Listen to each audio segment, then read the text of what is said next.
Hello and welcome to my Imperfect Knitting Life. This is episode 26. Welcome back if you're a returning viewer, and if this is your first time, basically what I do is I talk a bit about my knitting, and I also talk about my mini commercial spinning mill that I bought. So if you haven't seen any other of my videos, it's definitely worth going back if you're interested in seeing what it's like to buy and set up a second-hand mini commercial mill. So I live in the North Island of New Zealand, and I love making things with my hands, and I wanted to retire, and so I decided to buy a mini commercial mill just to keep myself busy. I also love knitting. I have knitted for many years, but my passion got rekindled, at least for adult knitting, probably 4 or 5 years ago. And so I share my knitting projects like most other knitting podcasters do, but I also like to chat a little bit about my mill and some of the yarns that I've made in there. So let me just get on. I'm going to talk a little bit about what I'm wearing. So last time, if you watched the episode 25, I did say that I was going to do the New Zealand 2025 make along, and I decided, so for that you actually have to knit or make, I don't think it has to be knitted, it could be crocheted or whatever, something that was either with New Zealand yarn or designed by a New Zealand designer. And the project that I chose was the Calypso worsted by Black Cat Knits, and she is a designer that lives in Auckland, and I used Little Mill Over the Hill yarn to make my project up. So I hadn't even started it last time, so that's like I think 5 or 6 weeks ago, and maybe I don't know, 3 or 4 days ago I actually finished the sweater. So I'm going to talk a little bit about the sweater. It's a top-down construction, obviously with colour work, and it's got a corrugated rib on the sleeves, but a normal 2x2 rib for the hem. And I use my own yarn, as I said. I picked 2 particular types of yarn. So this one is a mill mix, but it's got Corriedale, alpaca, bunny, and that is called, well, it's kettle dyed, and what did I call it? Raspberry and peach sorbet, that was what I called it. And it's 190 meters per 100 grams. It's really nice. So that's basically a double net or an 8-ply, and to go with that I picked this natural color, but I didn't want to make it in the natural. I decided to kettle dye that yarn into a grey, so that's what I did individually for myself. So I dyed that, and this is a crossbreed sheep, alpaca. It is blue-faced Leicester, which is imported, and a little bit of a local Angora bunny fur. And that is 170 meters per 100 grams. So I loved the pattern. I'm going to start off to say how much I love the pattern, and that is it was a very easy to follow pattern. Basically what I did was I downloaded a colorwork chart, which was very easy to follow, and you start off at the neck, and it's actually got a rolled neck, if you can see. So you knit it and then you roll the neck over, and then at the back here, if you look here, there's some short row shaping at the back, so you can see there's more of the pink at the back than at the front, and then you get into doing the chart, which is very easy to follow. And the only thing I'm going to say, nothing to do with the chart, only the way that I executed it, and that was, I think I knitted it on too small a cable at the start, and so I didn't really pull the stitches across enough, and so I feel like I've got these little, they're almost like 3D flowers here, but I did get it right at the end, and blocking it helped a little bit. Didn't totally fix it, but it looks good. It's a 4.5 needle. No, I knitted on a 4.5 needle for the main part, and a 3.75 for the rib around the neck. So this is honestly just such a lovely soft yarn. This is the last ball left of that. And you can see from here, I don't know if you can see, little slight halo on this yarn because there's the Angora bunny fur in it, which is yummy. And so you knit it top down, separate for the sleeves, knit the body, knit the sleeves, corrugated ribs. One of the things that I do love about it, and I've actually utilized that in another sweater that I've been doing now, is at the back here is, if you have a look at it, at the back here you can see that sits very nicely. So I like a little boxy fit, but you do short row shaping at the back, which makes the back a little bit lower than the front. So here it is in all its entirety. Absolutely stunning. I love it, and it's going to go up as a sample when I go to shows and things now. I did think about giving it away, but honestly I really need some samples. I wish I had more samples. I just don't have enough time to knit all the samples that I need, and I've been very lucky that 2 of my subscribers have knit samples for me, and I honestly, I think I have to concentrate a little bit more on samples. So Calypso worsted by Black Cat Knits, highly recommend it. I did I think the 3rd size, and the main color was 350 grams and the contrast color was 100 grams, literally a tiny bit over the 100 grams, and that was in the corrugated rib. And with hindsight, like, I've always wanted to do a corrugated rib. I've seen it in other patterns, but I don't know, I think I prefer plain ribbing. So if I did it again, I probably would just use the plain ribbing, and I had plenty of that yarn left over. So, you know, it's a very nice amount of yarn to use as well. It's not too much, and it's not over baggy. I think it just fits beautifully, so I'm very happy with that. Babbling on a little bit. The next thing I want to talk about, I don't even think it was a thought in my mind at the time that I did the last episode, but I decided, I had found this wool that I had dyed up a little while ago, and I kettle dyed it, and I'm still in the process of learning how to dye, and it was quite uneven in colour. Now in New Zealand, New Zealand is very famous. Maori people value very much pounamu, which is basically greenstone. Overseas you might know it from other countries like China, it's called jade, but pounamu is a very valued stone in New Zealand, and is worn by many Maori and has a lot of value for them. And so I've called this yarn my pounamu green yarn, and I decided I was going to do a Felix sweater. So I bought the pattern, and again, it's a top-down construction, which I love, and there's short row shaping at the back, and then you get straight into some eyelet raglan increases, and you separate at the sleeves, knit at the body, and the bottom is a 1x1 rib, but can you see there? I've actually done the short row shaping at the bottom, which I absolutely love. So, and it looks good. I'm not going to show you today because when it's finished I'll try it on and I'll show you then. And then onto the sleeves, and then down to a 1x1 rib to finish the sleeves off. Now, the only thing I'm going to say about this, again, it's not the pattern, it's me.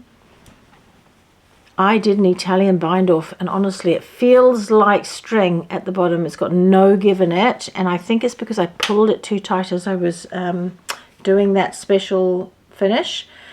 And you know what? I'm going to undo that. It's the joy of top down. I mean, if you started bottom up and you didn't like that cast on, you're pretty much buggered. You can't go back, can you? But I'm going to undo this. Even if I have to cut a row back, I'll pull it out, and then I'm going to pick that up and I will finish that off with a very nice stretchy bind off of some description. And in fact, now that I'm going to go back to it, I think I might actually do a little bit longer on the rib, and I'll show you that there. So this is the Felix sweater, and it is by, is it Camilla Vad? Oh my goodness. Let me have a little look up again. I'm going to have a look on the app, actually. The little special app I'm going to tell you about sometime when I'm allowed to. Amy Cristoffers, that's it, Amy Cristoffers. Pretty sure it's that. Felix pullover. Yes, Amy Cristoffers. And just love it. This is, again, little mill over the wool yarn that I made in the mill, and that is a combination of Corriedale and alpaca, and it is lovely, soft. I can't wait to wear it. I've made the sleeves purposefully quite tight because I want to wear it in the mill, and I just don't want anything to get caught in the mill, but I want it to keep me warm. So yeah, I can't wait to show you this as a finished garment. You see it's quite patchy there, but honestly, if you look at Pounamu, there's so many different kinds. They've all got this, you know, different kinds have different names. I'm not an expert, so I'm not going to tell you about that, but this very much reminds me of that. So that's my one completed, one whip, and the other whip has really been ongoing. I don't even know how many episodes was this, but the Ferrarium. So you know I started the Ferrarium, I think at least a year ago, and it's made out of Plotulupi because I had that in my stash and I wanted to use it. But I made the smallest size only because that's the only amount of yarn that I had. And so it's too small for me, but I am going to finish it off and give it to one of my daughter-in-laws. The thing with the Ferrarium is that I had to start off with a crochet, what do you call that? Crochet provisional cast on, and I didn't do it properly because when I finished I couldn't just pull the provisional cast on off, and I ended up having to sit there a whole evening. It took me to snip all of the stitches out and pick it up on the needle. So that's where I'm at now. That took ages. So it's been sitting in the naughty corner for a little while. But basically, the pattern calls for a crochet bind off and then picking up and with the contrast color doing a single crochet edge. Now I can do crochet like that, but another one, thank you Black Cat Knits, is this little finish on the cuff. When you finish the corrugated rib, you change to the contrast color, knit 5 rows, and then you do an Icelandic bind off, and it gives you that little curly edge. And I really, really like that. And if you look at the neckline of the Ferrarium, it looks like that. It's got this little rolled edge neck, and so I feel like what I'm going to do is I'm going to get the blue contrast and I'm going to do 5 rows and do an Icelandic bind off and see what it looks like. So no crochet, I'm going to finish it off knitting. When that's done, the last thing I've got to do is literally just graft the armpit or the sleeve to the body, and it'll be ready to pass on. And hopefully my daughter-in-law gets a chance to wear this while it's still cold. We've had such frosty days, and apparently it's one of the coldest winters we've had for a long time, but yesterday it was 15 degrees Celsius, so it was not that cold. We had very, very stormy weather. My husband and I had actually gone away for a couple of days just to regroup, and this probably is a little bit of time to tell you what actually happened to Roger. So just over 2 weeks ago, he had a heart attack here at home. And I mean, I knew that something wasn't right, but what he was explaining to me, he kept insisting it wasn't chest pain, it was lung pain. And I was just like, this is not normal, we have to go to the hospital. So I put him in the car and drove him there. You know, like where we live, if I'd called an ambulance, it would have been at least 45 minutes, at least, just to come out and go in, probably more. So I decided, well, I said to him, either I call an ambulance or we hop in the car, and he decided we'd hop in the car. Took him to the hospital, and I've got to say, like, honestly, Rotorua Hospital is a secondary care hospital, and he got admitted to the ED department, and he was really processed so well and so quickly by the staff there. I cannot fault the care that he got there. It was moved up a level, so he moved from one cubicle to the resus room, and then it was decided that, you know, being in a secondary care unit wasn't the right place for him. He needed to move to a tertiary care, and as soon as they could sort of get some meds working on him, he got choppered out to Waikato Hospital, which is in Hamilton, an hour and a half drive, but obviously much quicker by the chopper. And so one of my sons and I drove over to meet him there, and my oldest boy went on the chopper with him. And that very same day, I mean, really, we left home at 7:30 in the morning with the incident, and by 11:30 he was already through ED, escalated twice on the chopper, and arrived in Waikato Hospital. And it was, yeah, by 11:30 he was there. So, and within, you know, straight away taken through, and he had 2 stents put in. So he ended up staying another whole week to get some more stents in and a bit of a clean out, and then came out. So we've had, well, really just an up and down week, but just so very, very grateful, A, that he's okay, minimal damage, B, that we've got such an excellent health system, and all of that. You know, like, I feel for people in countries where they have to pay for all of this. This is paid for by my taxes. We've paid into our taxes many, many years, and this is why you do it, because one day you may need those services. And so, yeah, a big shout out to Rotorua Hospital and ED, and I really do need to do a little something for them and a letter. Yeah, so Roger's home and he's on the mend. We sort of went away for a couple of days just to have a little bit of time to think and walk and be by the beach and do some things, and he's got some time off for recovery. You know, in some ways he's itching to sort of get back to work, but you know, he's been reminded, you need to, it's not that you're sick right now, because in some ways he's better than he's been for years, but he needs to get his head around what's happened, because he's very emotional. We're both very, very emotional about it. But anyway, I don't want to talk about that for you guys. It must be really boring, but it was a very big life event for us, and it's just ended up so well, and I'm hugely grateful that, well, just about everything, just hugely grateful. Even for him, I'm just so grateful for the good people that he's got in his life through work, the support he's got there, the good friends that he's got. It's just wonderful, and I've got such good friends that have helped me. You really get to know who your tribe is in situations like this, because you know who's going to be by your side and who isn't. So thank you so much. All right, so because of that, I have not been in the mill.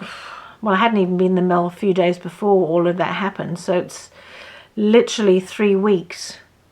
Sometimes when I say these things like, oh, it's been 5 weeks since my last podcast, or it's been 3 weeks since I've been in the mill, it sort of sounds like I'm in a meeting of some description, but it has been about 3 weeks, and I am itching to get back in there, but I'm having to pace myself with all the other bits and pieces that we need to do. But before all of this happened, we did do 2 shows. So we went up to a spin-in in Auckland, Millie and I, and that was lovely. And we got to hang out with some of the people that we hung out with last year, and we went to a super duper craft retreat with them. And then this year we saw them again. So, you know, like I've only been doing this a couple of years, but it's really nice to go to spin-ins or shows and get to, you know, reconnect with people that you have seen at previous shows. Also, you know, there's the number of people that come up and say hello and, well, make comments and are super nice to me. So yeah, I really enjoy that. So thank you so much. So then we had that one in Auckland. That was in Greenstone. And then we did the Cambridge show. That was good fun as well. And so next there is another one in Tauranga, which is in a couple of weeks' time. And that is, you know, what they've asked me to do is bring a little bit more fiber. So I'm going to do some colouring of fiber and bring that through for that one, and then bring the product that I've already got. I am not going to stress about trying to produce a whole heap more yarn, because I got a lot of, what do you call it, pots on the stove, eggs in the basket, things that I've got in the background that I haven't spoken to you about yet. But there are a couple of things I do want to show you and share with you. One of them is I've really hesitated to produce yarn that hasn't been from the very beginning to the very end in the mill, but I feel like I'm restricting myself, because what you can make with a heathered yarn is wonderful, but what you can make from a roving that you can dye and then put through the pin drafter and spin, it's another whole ball game. And I'm going to give you a little couple of examples of that. And so there are some places that I can buy roving. One place I approached said, you can buy our roving, but you cannot make yarn with it. You can produce roving and sell that roving. So I could like dye the roving and sell the roving. So I may do that. But I can at least practice on that and use it for myself, because I've already bought some. And then I've got two other providers that I buy roving from, or have bought roving from now. One in the North Island, one in the South Island. They're both Corriedale, but they feel really, really different. So when I make roving, I don't have a gilling machine, and so it is a lot thinner, and it's also a lot looser, and it's much more prone to felting. So I can't really dye that roving. I've tried and I can't. I have to dye the fleece and then make it into roving, and from that create color or whatever. So in that sort of vein, you can see here, I'm going to show you this. This is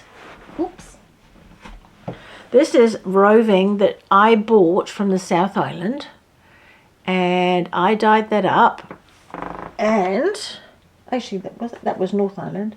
And when I put it through the pin drafter and then spun it,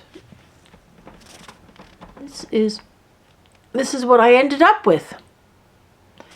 And I called this one Desert Flowers, and it reminded me of Desert Flowers because it's quite sandy, muted colors. But you know, sometimes when there's a little bit of rain in the desert, you get all these little flowers popping up, and just that little bit of color, and that's the blue and the green that's in here. But you know, a lot of it is the pink and the yellows, and that's what it came out with. So that's Desert Flower. Absolutely love it. And that is a North Island Corriedale.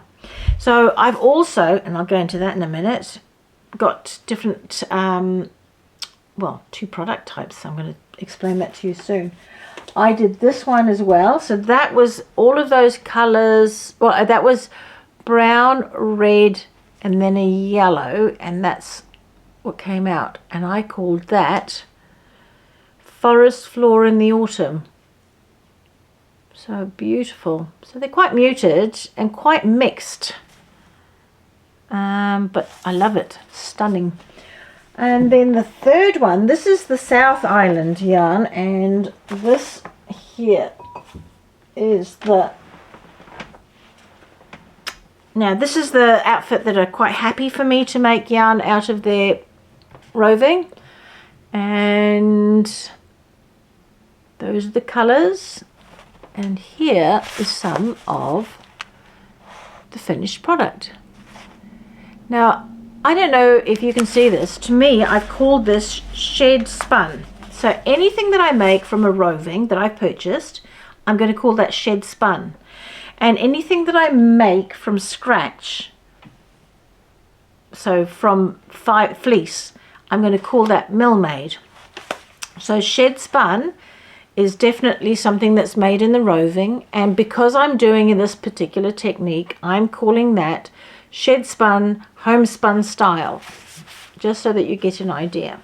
So this is around 170, 180 meters per 100 grams, and you can see actually there's quite a lot of variance depending on how the roving has gone through the pin drafter, how it's gone through the spinner, and then how it's plied. But it is, well, I love it. I think it's stunning. And the pink's just beautiful. All right, so those are the two sort of, I'm going to call them different product lines that I'm going to do. And this is a very, this is where I've taken, look at this one here. This is mill made. So it still looks like a mill made homespun. But what I've done with this is I have dyed the fleece, and then I've made roving in the different colors. And when I put it through the pin drafter, I've tried to space it so colors are mixed, colors are the same, and then put it through the pin drafter. You have to do that at least twice, and then it goes up onto the spinner. So the effect is actually similar but different, if you know what I mean. But the texture is also very different because it is mill made. And I suppose, well, this is like I hand spun this, and this is like an expert hand spun that one because it's a much more refined roving. So what do you think of those? Be really keen to know what you think, because I'm actually quite proud of them. They took a little bit of time and effort and thought, and it's something that I want to develop over time. I'm not going to do everything like this. I definitely love the heathered look, but for me, just playing with color is really important. Also, when you're washing and drying that fleece and putting out, it is a lot of extra work. Every single batch, 3 to 5 kilos hand dyed takes me, I could probably do 2 batches in an entire day. So it's a whole day's work just to wash it and dry it. Then you've still got to dye it, and then you've got to put it through the mill processes. So there's it's a completely different kind of product. Right, so yeah, so those are the two things there. Now, the other thing I want to show you, I just can't even remember because it's so long ago. I'm not even sure if I showed you these, but here are some yarns that I made for one of the shows in the North Island. Yeah, so this is North Island sheep with alpaca, a little bit of silk, and a little bit of bunny, a little bit of angora. And this one here is alpaca with a smidge of silk, a little bit of bunny, and angora. Same with this one, this beautiful raspberry color, same thing. So they're very similar weights, and they were dyed after. So it's another process. Honestly, never stop learning, always trying to find out how people do things, but never boring. Let's be honest, it's never boring. So the other one that I did here, so those are all about 170, 180, and I've actually got more colours. Let me try and get them all together to show you. Oopsie doopsie doopsie doo. So not sure what you think about those. So there's more of a yellowy colour here, more of a browny colour. I haven't even got names for these, really, seriously.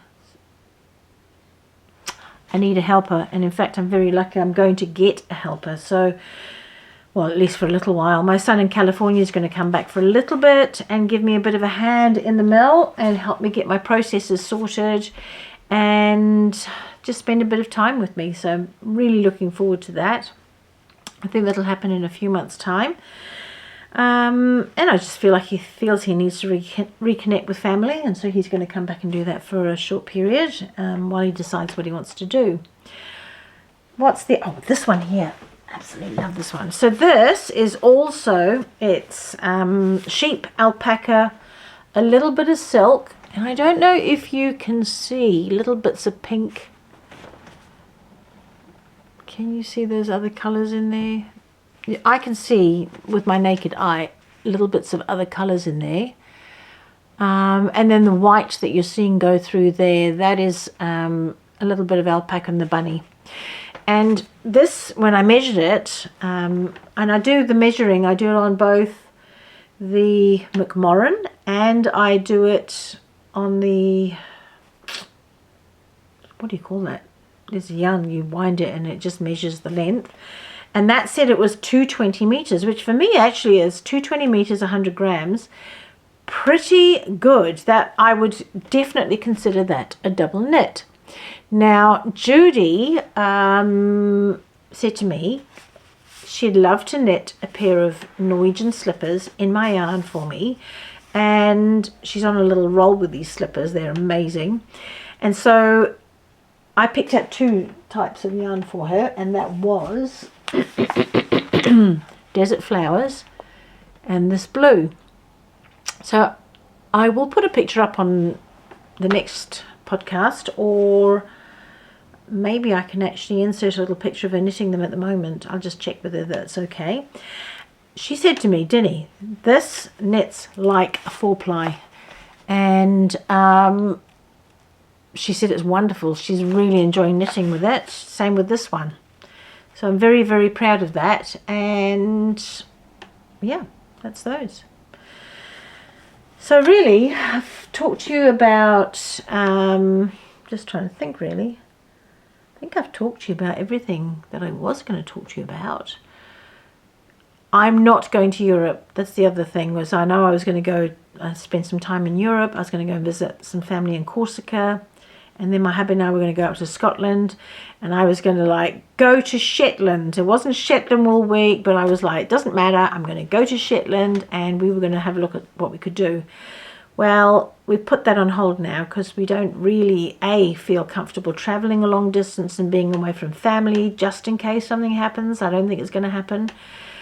And B, well, I don't know what the health insurance is going to be like at this point because it's literally weeks out from the event that he had. So we're not doing that, and we're staying home. We have a couple of trips planned. So I want to go down to the South Island, and we're going to go to Ashford, and we're also going down to Wellington for a few days and just doing a couple of things where it gives us a bit of space and time together just to appreciate life really, and for him to have a little bit of downtime because he's been working the whole year and it was meant to be his holiday. So we're not doing that. The other thing is I bought a little something and I want to share that with you. So when we went to Greenstone, I was reminded about how much I coveted and really wanted a circular sock machine. I have wanted one of these things literally, I would say 5 or 6 years at least. I can't even remember how long. And I had checked out that in Hokitika, which is in the South Island, there is someone over there, a woman who makes these machines, and she sells them on her website, and they go all over the world. And when I looked on there, she had one refurbished machine, and then she had one of her machines that she was selling. And then when I looked after Roger's event, a medical event, well, the one machine had gone and there was only one left. And Roger said, look, let's just get it. I'd like to learn how to use the sock machine, and we can create some socks with people and for people and whatever. So we bought it. We don't know how to use it yet.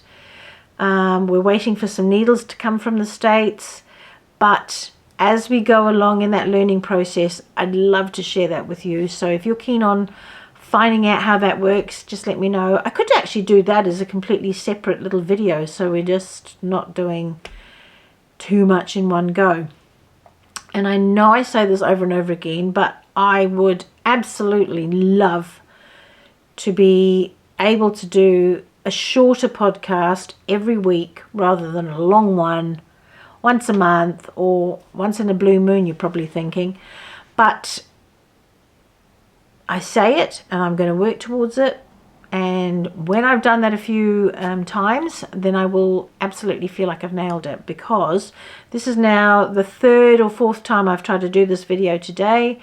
And when I finish this, because I feel like this is the one, I've still got to edit it and get it up, and that takes time. So if you're doing that every week and it takes a whole day, well, that's a lot of time. That is a whole mill day that I'm spending on this. But I do enjoy it. I really enjoy that interaction with you. And I enjoy your comments. I would be so grateful if you would subscribe and put on the notifications bell and do things that might help me get my algorithm up a little bit, so that more people get to see the podcast. But anyway, no matter what, I'm very grateful. Thank you so much for coming along. I'm not going to keep you anymore. I don't want to be going on for a whole hour. So take care, and I'll see you next time. Hopefully in a week, but who knows? Life happens. Bye.